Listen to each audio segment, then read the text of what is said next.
नमस्कार विद्यार्थियों। कल अपन पढ़ रहे थे संसाधन एवं विकास। संसाधन एवं विकास इस अध्याय में आपने सबसे पहले संसाधनों के बारे में पढ़ा कि भाई संसाधन किसे कहते हैं, ये व्यक्ति के लिए किस प्रकार आवश्यक है। और इसी अध्याय में हम आगे बढ़ती हुई चर्चा कर रहे थे संसाधनों के प्रकार की। तो आप जैसा कि आपको पता है कि संसाधनों को अनेक भागों में बांटा गया है। संसाधनों के प्रकार की अगर अपन चर्चा करते हैं तो सबसे पहले अपन ने उत्पत्ति के आधार पर संसाधनों के प्रकार पढ़े कि भाई उत्पत्ति के आधार पर संसाधन दो प्रकार के होते हैं, जैविक और अजैविक। इससे अगले आपने समापत्ति के आधार पर संसाधनों के बारे में पढ़ा कि भाई समापत्ति के आधार पर जो संसाधन होते हैं वो भी दो प्रकार के होते हैं। सबसे पहले नवीनीकरण संसाधन और अनवीनीकरण संसाधन। तीसरे प्रकार के रूप में अपन पढ़ रहे थे कि भाई स्वामित्व के आधार पर संसाधनों के प्रकार।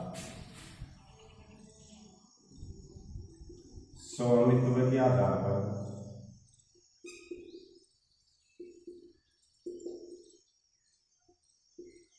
संसाधनों के प्रकार। संसाधनों के प्रकार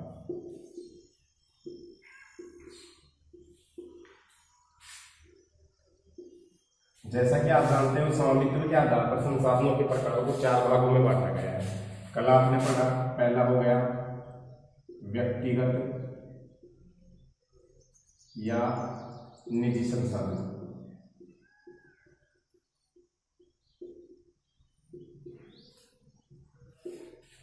दूसरा आपने पढ़ा सामुदायिक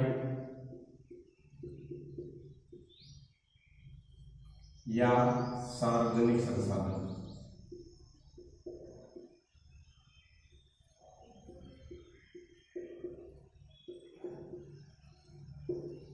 तो स्वामित्व के आधार पर जो संसाधन है उनको चार भागों में बांटा गया है, व्यक्तिगत या निजी संसाधन जो कल आप पढ़ ही चुके हो। दूसरा है सामुदायिक या सार्वजनिक संसाधन जो भी आप पढ़ चुके हो। नेक्स्ट अपन पढ़ेंगे आज कि राष्ट्रीय संसाधन क्या है। स्वामित्व के आधार पर ही जो इसका जो तीसरा रूप है वो है राष्ट्रीय संसाधन। राष्ट्रीय संसाधन।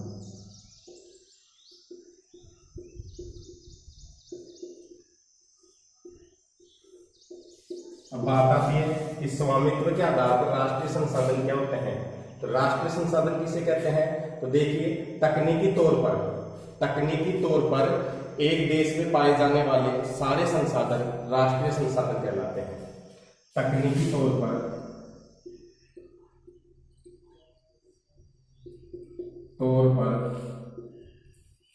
एक राष्ट्र की सीमाओं के अंदर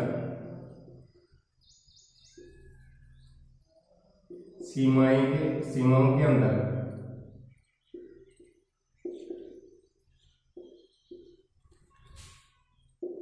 पाए जाने वाले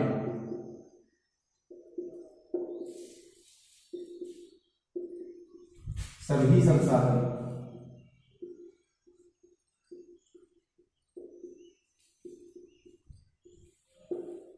राष्ट्रीय संसाधन कहलाते हैं। राष्ट्रीय संसाधन कहलाते हैं।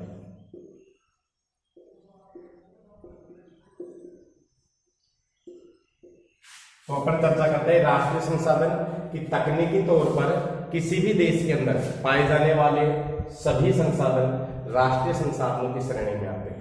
जैसे भारत है, भारत के अंदर चाहे वो निजी संसाधन हो चाहे वो सामुदायिक संसाधन हो, सारे के सारे संसाधन देश के अंदर पाए जाने वाले सभी संसाधन राष्ट्रीय संसाधनों की श्रेणी में आते हैं। अपन जैसे चर्चा करते हैं कि इन पर सरकार का अधिकार होता है, इन संसाधनों पर सरकार का कानूनी अधिकार होता है। इन संसाधनों पर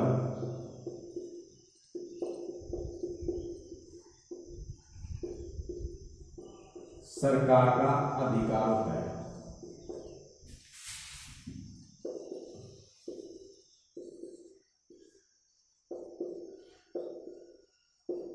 इन संसाधनों पर सरकार का अधिकार होता है। जैसे उदाहरण के लिए हम देखते हैं कि विभिन्न प्रकार की रेलवे लाइन है, रेल लाइन,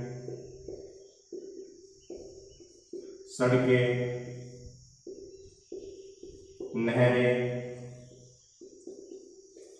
आदि का जब जाल बिछाया जाता है तो ये किसी न किसी निजी भूमि के अंतर्गत आती है और उस भूमि को अधिग्रहण करने की जो शक्ति है, अधिकार है, वो सरकार के पास में आता है।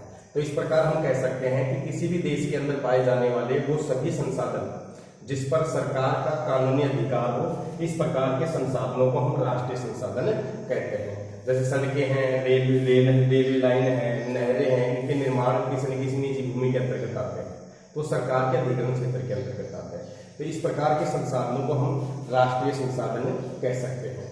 इसके बाद अगर अपन बात करें तो जिस प्रकार से देखिए कि शहरों के अंदर जो ये संसाधन है, तो ये शहरी विकास प्राधिकरण के अधिकार के अंतर्गत आते हैं। शहरों में शहरी विकास प्राधिकरण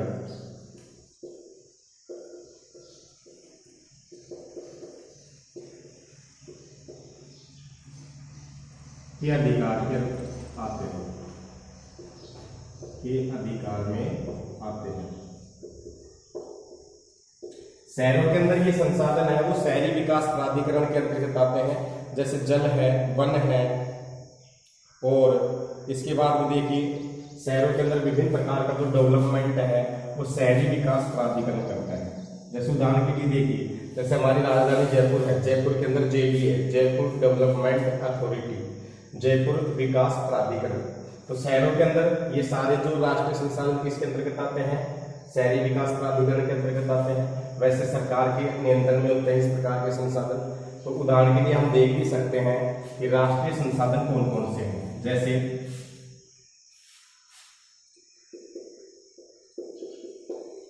वन, खनिज, धातुएं, भूमि, और इसके अलावा जो नेक्स्ट अपन बात करते हैं कि 12 समुद्री मील महासागरीय क्षेत्र, 12 समुद्री महासागरीय क्षेत्र,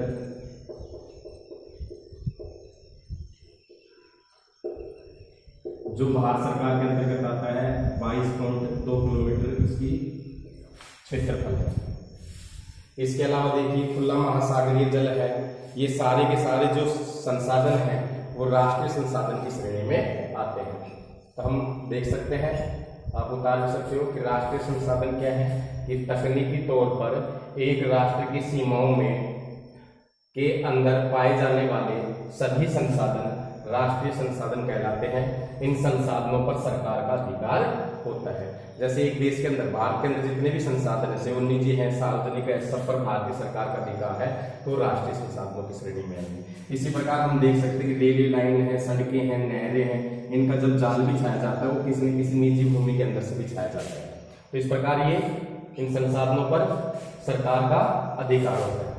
इसके अलावा हम शहरों की बात करते हैं तो शहरों में शहरी विकास प्राधिकरण के अंतर्गत ये संसाधन आते हैं।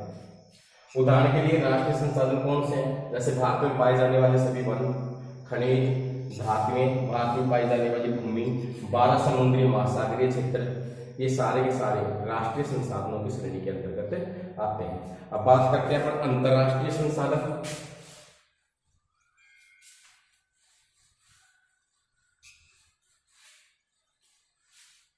अंतरराष्ट्रीय संसाधन तो स्वामित्व के आधार पर जो अपना चौथा और लास्ट जो प्रकार है वो है अंतरराष्ट्रीय संसाधन।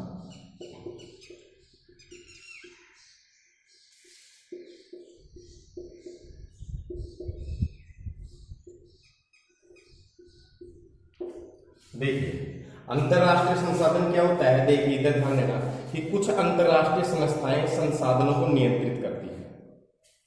कुछ संसाधनों को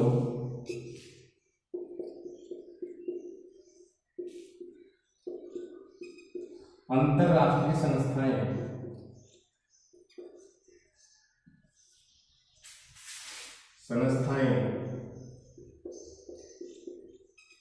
नियंत्रित करती हैं।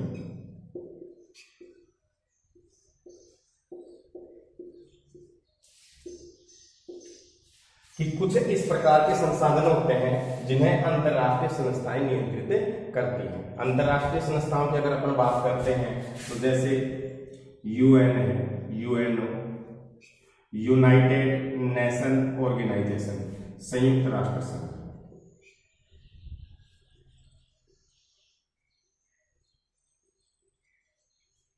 WTO है, WHO है, विश्व बैंक है, ये इसी प्रकार की अंतरराष्ट्रीय संस्थाएं, यूनेस्को है, यूनिसेफ है, यूएनओ संयुक्त राष्ट्र संघ, WTO world trade organisation, WHO world health organisation, इस प्रकार की कुछ अंतरराष्ट्रीय संस्थाएं होती हैं जो कुछ संसाधनों पर नियंत्रण करती हैं। इस प्रकार के संसाधनों को हम अंतरराष्ट्रीय संसाधन कहते हैं। नेक्स्ट अगर अपन बात करते हैं तो अंतरराष्ट्रीय संसाधन पर किसी देश का अधिकार नहीं होता है, बल्कि इन संसाधनों को अंतरराष्ट्रीय संस्थाओं की सहमति के बिना उपयोग नहीं किया जा सकता। इन संसाधनों पर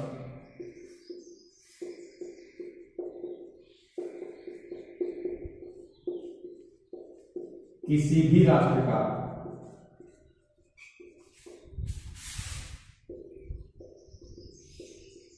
नियंत्रण नहीं होता है।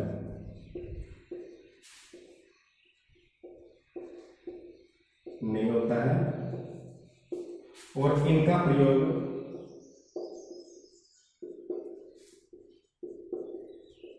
अंतरराष्ट्रीय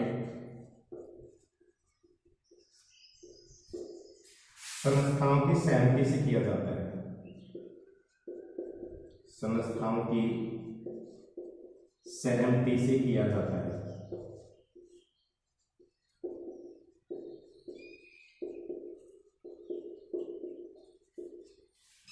तो देखिए, अंतरराष्ट्रीय संसाधनों पर किसी भी देश का नियंत्रण नहीं होता है। इन देशों का अगर कोई देश अंतरराष्ट्रीय संसाधनों का प्रयोग करना भी चाहे तो उसके लिए अंतरराष्ट्रीय संस्थाओं की सहमति क्या है, आवश्यक है। उदाहरण के लिए हम देख सकते हैं कि अंतरराष्ट्रीय जो संसाधन है इसके अंतर्गत कौन कौन से क्या नाम है उदाहरण आते हैं। जैसे देखिए 200 समुद्री मील की दूरी, जैसे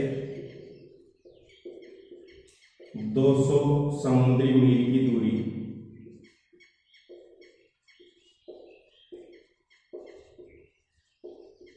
इसके अलावा हम देख सकते हैं खुला महासागरीय जल, खुला महासागरीय जल, ये अंतरराष्ट्रीय संसाधनों के उदाहरण हैं जिस पर किसी भी देश का नियंत्रण नहीं है। इनके लिए अंतरराष्ट्रीय संस्थाओं की सहमति है, प्रयोग करने के लिए क्या है, आवश्यक है।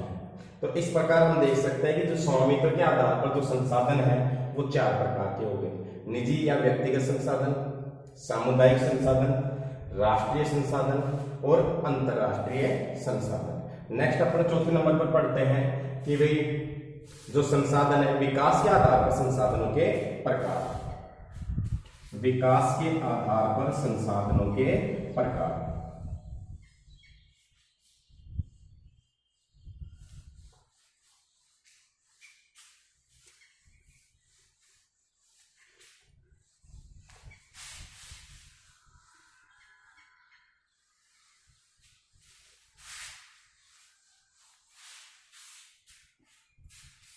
नंबर 4, विकास के स्तर के आधार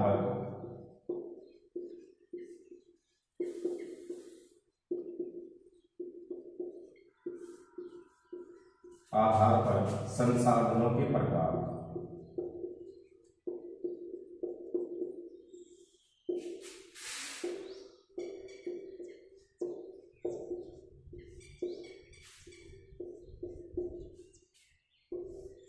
अब अपन पढ़ेंगे कि भाई विकास के स्तर के आधार पर जो संसाधन है उनको कितने भागों में बांटा गया है। तो विकास के आधार पर संसाधनों के प्रकार में वही 4 भाग हैं। सबसे पहले अपन बात करते हैं कि विकास के आधार पर जो संसाधन है संभावी संसाधन।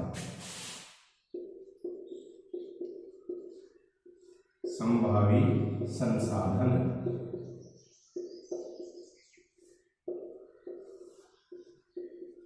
कि संभावी संसाधन क्या होते हैं, संभावी संसाधन किसे कहते हैं। तो आप लिख भी सकते हो कि वे संसाधन जो किसी प्रदेश के अंदर विद्वान है, कि वे संसाधन जो किसी देश के अंदर विद्वान है, किसी देश में पहले से ही क्या है, मौजूद हैं, लेकिन इनका उपयोग नहीं किया गया है। वे संसाधन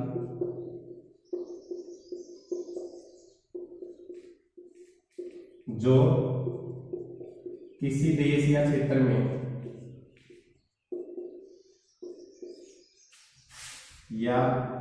में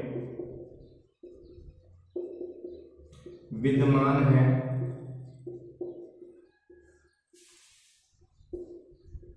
लेकिन इनका उपयोग नहीं किया गया है, इनका उपयोग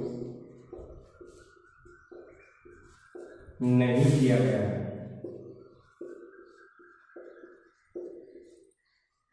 इस प्रकार के जो संसाधन हैं उनको हम संभावित संसाधन कह सकते हैं, कि वे संसाधन जो किसी देश के अंदर या किसी क्षेत्र में पहले से ही विद्यमान है, लेकिन इनका उपयोग नहीं किया जा सका। इस प्रकार के जो संसाधन हैं, इस प्रकार के संसाधनों को हम संभावित संसाधन कह सकते हैं।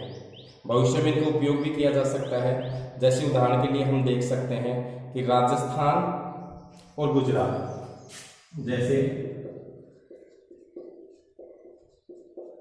राजस्थान और गुजरात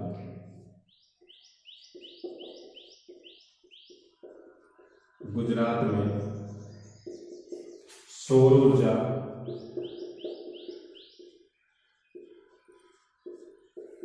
पवन ऊर्जा की प्रचुर भंडार है।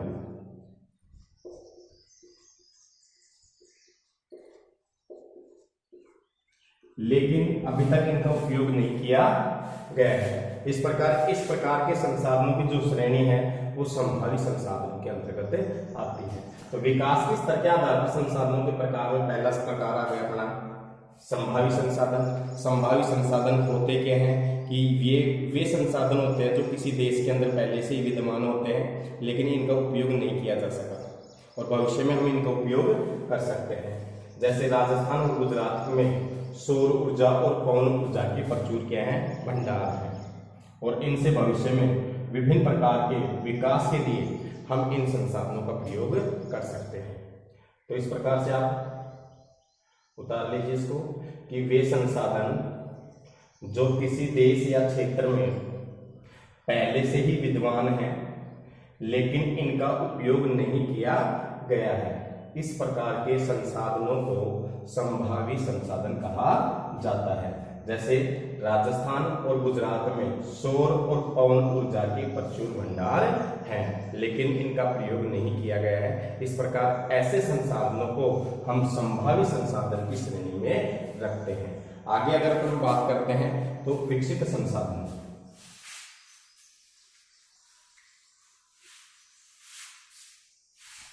विकसित संसाधन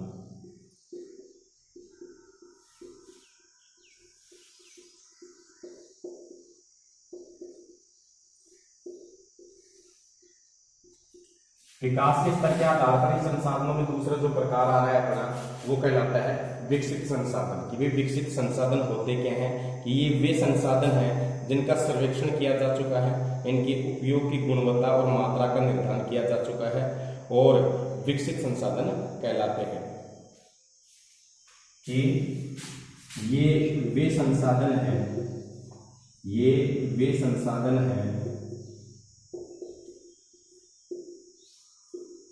जिनका सर्वेक्षण किया जा चुका है,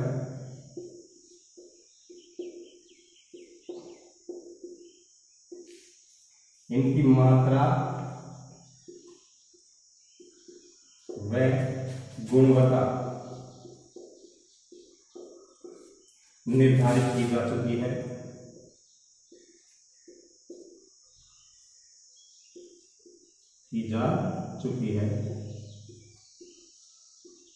ऐसे संसाधनों को हम विकसित संसाधन कहते हैं। कि ये वे संसाधन हैं जिनका सर्वेक्षण किया जा चुका है, इनको इनकी जो मात्रा व गुणवत्ता है इनका निर्धारण किया जा चुका है, और इनका जो विकास है, इनका विकास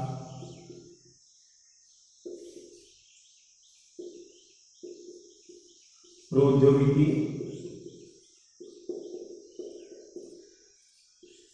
व तकनीकी पर निर्भर करता है।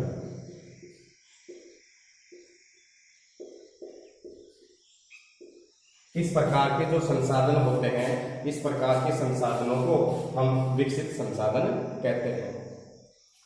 तो लिख सकते हो आप कि विकसित संसाधन कौन से हैं। किसी भी देश में कई प्रकार के विकसित संसाधन हैं कि ये वे संसाधन हैं जिनका संरक्षण किया जा चुका है, इनकी मात्रा व गुणवत्ता निर्धारित की जा चुकी है, और इनका जो विकास है ये प्रौद्योगिकी और किसी देश की तकनीकी पर निर्भर करता है कि वे इन संसाधनों का कितने स्तर पर इनका खनन कर सकते हैं, अपने राष्ट्रीय विकास के स्तर में इनका योगदान दे सकते हैं। ये उस राष्ट्र के विकास, प्रौद्योगिकी और तकनीकी पर क्या करता है, निर्भर करता है उस राष्ट्र का विकास। तो इस प्रकार के संसाधनों को हम विकसित संसाधनों की श्रेणी में रखते हैं। नेक्स्ट अगर अपन बात करते हैं कि विकास के स्तर के आधार पर ही संसाधनों के प्रकार में भंडारण, तीसरे नंबर पर आता है अपना भंडारण। कि भंडारण संसाधन क्या है, भंडारित संसाधन।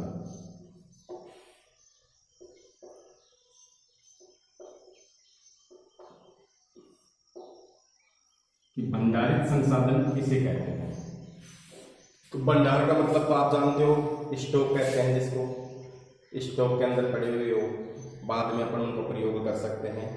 तो देखिए कि पर्यावरण में उपलब्ध वे पदार्थ जो मानव आवश्यकताओं की पूर्ति कर सकते हैं, लेकिन अभी प्रौद्योगिकी और तकनीकी के अभाव में ये मानव की पहुंच से क्या है, बाहर है। इस प्रकार के संसाधनों को हम भंडारित संसाधन कह सकते हैं। उदाहरण के लिए देखिए कि ये संसाधन पर्यावरण के अंदर क्या है, विद्वान है और मानव आवश्यकताओं को पूरा भी कर सकते हैं। ये पर्यावरण में विद्यमान है, मानव आवश्यकताओं को पूरा कर सकते हैं,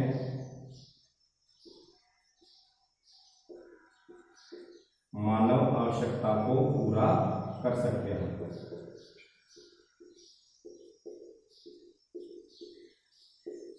लेकिन तकनीकी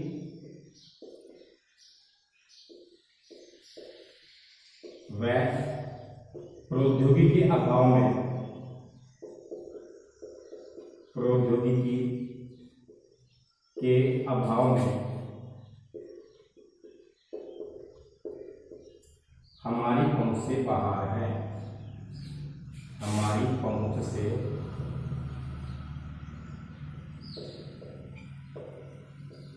बाहर है। इस प्रकार के जो संसाधन हैं उनको हम भंडारित संसाधन कह सकते हैं। तो भंडारित संसाधन किसे कहते हैं कि ये पर्यावरण में विद्यमान है, मानव आवश्यकताओं को पूरा भी कर सकते हैं, लेकिन इन संसाधनों के दोहन के लिए हमारे पास में तकनीकी और प्रौद्योगिकी का क्या है, अभाव है, और इसी कारण से हमारी जो पहुंच है उससे क्या है, बाहर है। इस प्रकार के संसाधनों को हम भंडारित संसाधनों की श्रेणी में रखते हैं। लेकिन देखिए उदाहरण के लिए मैं बताता हूं आपको, जैसे देखिए भंडारित संसाधन का उदाहरण देखिए, जैसे विज्ञान में आप पढ़ते हैं, जैसे जल है और जल का सूत्र होता है H2O। जल में दो गैस होती हैं, हाइड्रोजन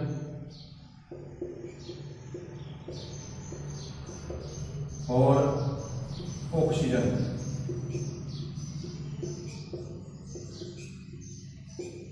हाइड्रोजन और ऑक्सीजन। अब देखिए कि ऑक्सीजन गैस प्राणवायु के रूप में हमारे काम ली जाती है, लेकिन जल में हाइड्रोजन जो गैस होती है वो प्रचुर मात्रा में होती है, लेकिन इसका प्रयोग हाइड्रोजन से अत्यधिक मात्रा में ऊर्जा बन सकती है, इससे ऊर्जा प्राप्त हो सकती है, हाइड्रोजन से ऊर्जा प्राप्त हो सकती है। लेकिन हमारे पास में जल से हाइड्रोजन को अलग करने के लिए हमारे पास में तकनीकी का अभाव है, तकनीकी का अभाव है। तो इस प्रकार के संसाधनों को हम भंडारित संसाधनों की श्रेणी में रखते हैं। तो आप एक बार और समझ सकते हो कि भंडारित संसाधन के कौन से संसाधन कहलाते हैं, जो पर्यावरण में क्या है, विद्यमान है, पहले से ही मौजूद है, हमें पता भी है, लेकिन ये मानव आवश्यकताओं को पूरा भी कर सकते हैं, लेकिन हमारे पास में इन संसाधनों के लिए तकनीकी और प्रौद्योगिकी का क्या है, अभाव है, ज्ञान नहीं है, तकनीकी ज्ञान नहीं है, ये संसाधनों को कैसे हम का प्रयोग कर सकते हैं। तो इस प्रकार से ये हमारी आवश्यकताओं को पूरा करने के लिए ये हमारी पहुंच से क्या है, बाहर है। इस प्रकार के संसाधनों को हम भंडारित संसाधन कह सकते हैं। उदाहरण के लिए हम देख सकते हैं, जैसे जल है, जल H2O, हाइड्रोजन प्लस ऑक्सीजन से बनता है जल। तो हाइड्रोजन ऊर्जा का प्रमुख स्रोत हो सकता है, प्रचुर मात्रा में है भी, लेकिन हमारे पास में हाइड्रोजन को जल से अलग करने के लिए तकनीकी का क्या है, अभाव है। तो इस प्रकार के संसाधनों को हम भंडारित संसाधनों की श्रेणी में रखते हैं। आगे पर बात करते हैं, चर्चा करते हैं। तो इसका जो चौथे नंबर का जो प्रकार है, विकास के स्तर के आधार पर संसाधनों के प्रकार में ही इस प्रकार के संसाधनों को हम संचित कोष संसाधन किसे कहते हैं। चौथा प्रकार है संचित कोष संसाधन।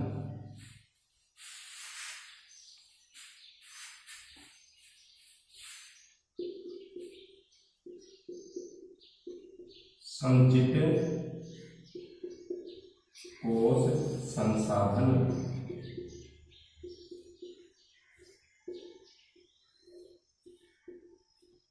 कि संचित कोष संसाधन होते क्या हैं। तो इस प्रकार के संसाधनों की अगर अपन बात करते हैं तो यह संसाधन भंडार का हिस्सा है, जिन्हें उपलब्ध तकनीकी ज्ञान की सहायता से प्रयोग में लाया जा सकता है, लेकिन इनका उपयोग प्रारंभ नहीं हुआ है। भविष्य में हम इनके लिए इन संसाधनों से हमारी आवश्यकताओं की पूर्ति कर सकते हैं कि ये वे संसाधन हैं जिन्हें उपलब्ध तकनीकी ज्ञान की सहायता से प्रयोग में लाया जा सकता है। ये वे संसाधन हैं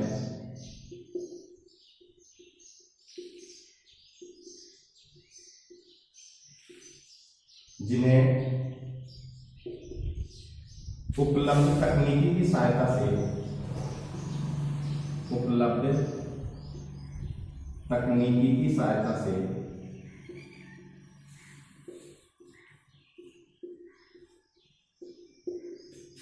प्रयोग में लाया जा सकता है, प्रयोग में लाया जा सकता है, लेकिन इनका उपयोग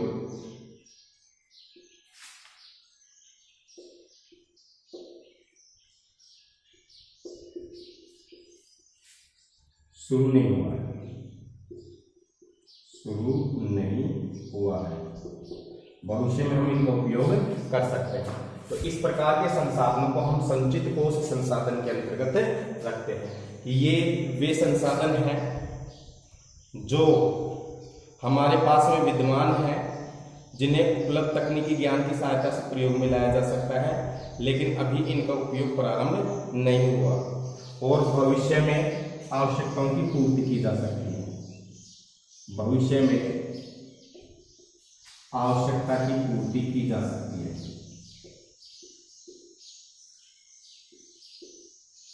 भविष्य में आवश्यकता की पूर्ति की जा सकती है। तो इस प्रकार के संसाधनों को हम संचित संसाधन कहेंगे। जैसे उदाहरण के लिए हम देख सकते हैं, जो हमारे बांध हैं, बांधों से विद्युत उत्पादन किया जा सकता है। कुछ मात्रा में हम इनका प्रयोग भी कर रहे हैं। जैसे बांधों में जल, जैसे बांधों में जल, इससे अपन बिजली उत्पादन कर सकते हैं, बिजली उत्पादन या विद्युत उत्पादन। इसके बाद में वन है, इनका भी हम भविष्य में प्रयोग कर सकते हैं। इसके बाद में और भी जो अन्य चीजें हैं उनका हम भविष्य में प्रयोग कर सकते हैं। तो इस प्रकार के संसाधनों को हम संचित संसाधनों की श्रेणी में रखते हैं। इसके अलावा देखिए जल है, महासागरीय जल, अभी मैंने आपको हाइड्रोजन को उदाहरण बताया, ये भी भविष्य में काम आ सकता है। तो संचित कोश संसाधन क्या होते हैं, तो आप बता सकते हो कि ये वे संसाधन हैं जिन्हें उपलब्ध तकनीकी की सहायता से प्रयोग में लाया जा सकता है। तकनीकी ज्ञान भी हमारे पास में इन संसाधनों का प्रयोग करने के लिए, लेकिन इनका उपयोग अभी शुरू नहीं हुआ है। भविष्य में आवश्यकताओं की पूर्ति की जा सकती है। जैसे बांधों में जो जल है उससे विद्युत उत्पादन किया जा सकता है, और कुछ मात्रा में भारत में बहुउद्देशीय परियोजनाएं चलाई भी जा रही है। जैसा कि आप जल संसाधन वाले पाठ में पढ़ेंगे कि भारत की प्रमुख बहुउद्देशीय परियोजना कौन कौन सी हैं, जिसमें पावर हाउस, बांधों के अंदर पावर हाउस की स्थापना की गई है बिजली घरों की। वन है, कुछ वन आरक्षित भी हैं जिनको भविष्य में काम किया जा सकता है। जल है, ये इसी प्रकार के संसाधन हैं जिनको हम संचित कोश संसाधनों की श्रेणी में रखते हैं। इसके अलावा अब अपन बात करते हैं कि संसाधनों का जो प्रकार है वो 4 प्रकार हो गया। सबसे पहले उत्पत्ति के आधार पर, उत्पत्ति के आधार पर संसाधन 2 प्रकार के हो गए, जैविक और अजैविक। दूसरे नंबर पर समापत्ति के आधार पर संसाधनों का वर्गीकरण आपने पढ़ा कि भाई समापत्ति के आधार पर जो संसाधन है वो भी 2 प्रकार के हो गए, नवीनीकरण और अनवीनीकरण। नवीनीकरण संसाधनों को उदाहरण जैसे जल का बताया मैंने आपको। अनवीनीकरण संसाधन में विभिन्न प्रकार की धातु और खनिजों, इसमें चक्रीय और अचक्रीय दोनों प्रकार के हो गए। इसके बाद में स्वामित्व के आधार पर जो संसाधन है वो 4 प्रकार के हो गए, निजी या व्यक्तिगत संसाधन, सार्वजनिक या सामुदायिक संसाधन, राष्ट्रीय संसाधन और अंतर्राष्ट्रीय संसाधन। इसके बाद में विकास के स्तर के आधार पर जो संसाधनों के जो प्रकार हैं वो भी 4 प्रकार के हो गए। सबसे पहले आपने जिसमें पढ़ा संभावित संसाधन, नेक्स्ट पढ़ा विकसित संसाधन, तीसरे नंबर पर भंडारित संसाधन और चौथे नंबर पर संचित कोश संसाधन। तो इस प्रकार से आपका जो पहला जो चैप्टर है इसमें से एक यूनिट है आपकी संसाधन और संसाधन के प्रकार, ये आपका पूरा हुआ। नेक्स्ट वीडियो में आप पढ़ेंगे कि भाई संसाधनों के, अत्यधिक संसाधनों का विकास क्या है, संसाधन किस प्रकार से हमारे राष्ट्रीय विकास में क्या है सहायक हैं, और उसी के बाद में अपन पढ़ेंगे कि संसाधनों के जो अंधाधुंध दोहन है उससे किस प्रकार के दुष्परिणाम निकल रहे हैं। तो आप देख भी सकते हैं, अगले वीडियो में आप इन चीज़ों के बारे में ही पढ़ेंगे। धन्यवाद।